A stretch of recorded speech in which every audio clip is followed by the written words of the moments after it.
In an era defined by renewed competition among major powers, the United States continues to rely not on speeches or declarations, but on visible force posture to communicate intent.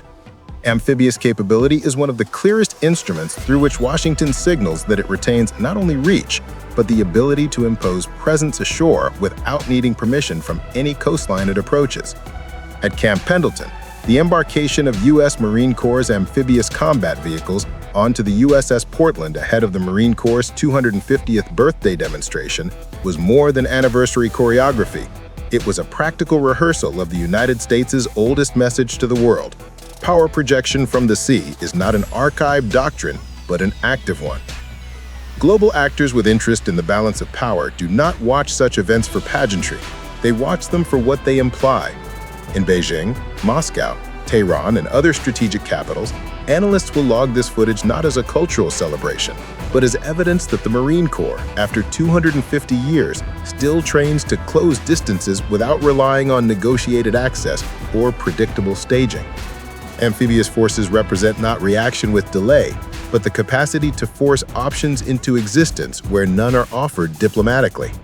That fact is not lost on any state that calculates its own freedom of maneuver against U.S. reach. The United States built the Marine Corps to be used before a conflict matures, to prevent an adversary from assuming that time and distance can protect them. Amphibious assault vehicles loading into a U.S. Navy well deck do not need narration to be understood by foreign intelligence services. The logic is implicit. If required, U.S. power can depart the coastline, cross the water, and appear on land without asking for corridors or treaties. That capability is the spine of deterrence. It is what makes dialogue credible and what turns diplomatic red lines into real constraints. For 250 years, the Marine Corps has been designed to be ready on demand, not in theory. The demonstration at Pendleton was a reminder that readiness does not exist in white papers. It exists in steel, crews, rehearsals, and the habit of repeating capability until it becomes muscle memory at national scale. The Navy Marine Corps team was not showcasing nostalgia, but continuity. Anyone capable of contesting U.S. policy will read the event through that lens. The amphibious blade remains sharpened, not merely preserved. In geopolitics, messaging that travels without words is more durable than declarations. An adversary can dispute language, but they cannot dispute mass, lift, and maneuver when those things exist on camera. The United States understands this. It uses public drills not to impress civilians, but to preempt miscalculation abroad. A rival who believes the U.S. cannot or will not deploy from the sea is more likely to escalate. A rival reminded that such deployment is not only possible, but practiced, is more likely to hesitate.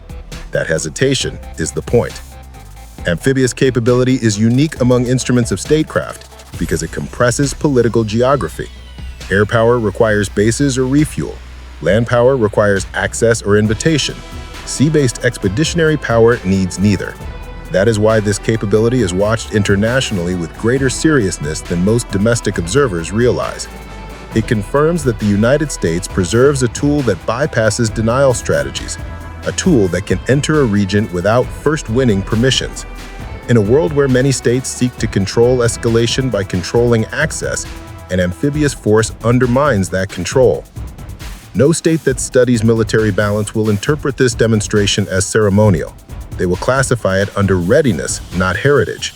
They will correlate it with the United States' broader pattern of public rehearsal during periods of rising friction, not against a named enemy, but against the structural uncertainty that drives competition among powers.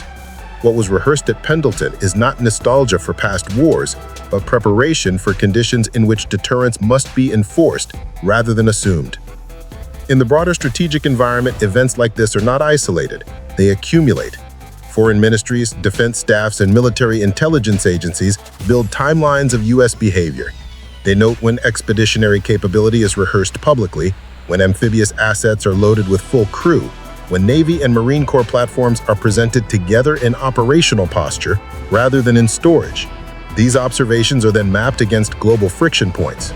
The United States does not need to specify whom it is signaling. Those monitoring will map the signal to themselves if they belong to the category of states capable of contesting U.S. power. For observers abroad, the logic is simple.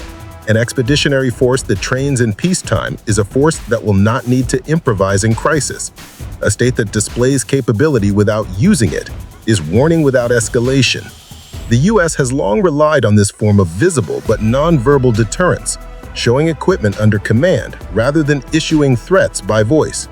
The world understands that when Washington invests in the rehearsal of amphibious insertion, it is maintaining a lever designed to shape decisions in foreign capitals before force is ever ordered. This is why the Marine Corps' 250th anniversary demonstration matters in strategic terms. It does not only commemorate endurance, it proves that endurance has been converted into present-tense readiness. A 250-year institution that only exists on paper is an artifact.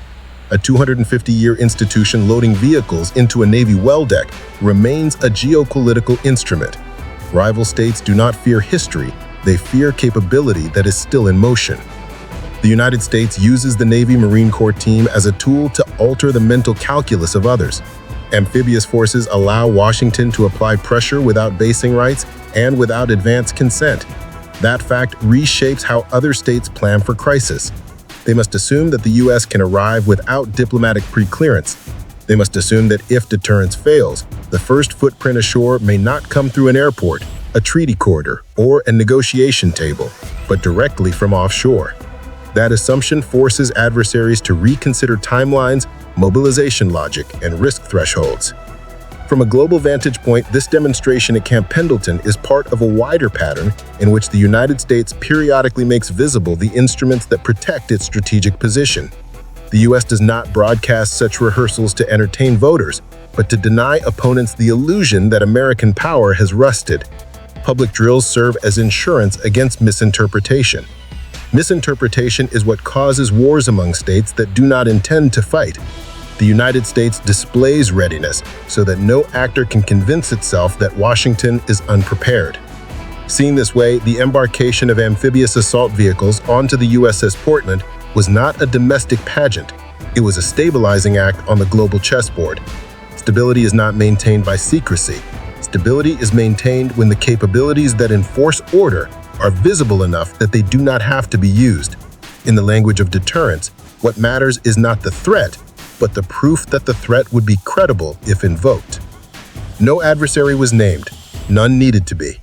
Any capital capable of contesting the United States at sea or ashore will interpret the footage in context. The United States rehearses entry from the sea, not because it expects to commemorate tradition, but because it expects competition to continue. Amphibious power is not a relic of past wars, it is a hedge against future miscalculation. In that sense, the demonstration is not celebratory, it is preventative. For 250 years, Marines have existed not to wait, but to be ready. The continuation of that doctrine, made visible on American shores in front of cameras that foreign analysts will archive, communicates that the United States continues to prepare for a world in which strength must be demonstrated, not assumed. In a strategic environment shaped less by speeches than by posture, the message issued from Camp Pendleton requires no caption. The United States still retains the means to come from the sea, and the world is expected to remember that before decisions are made.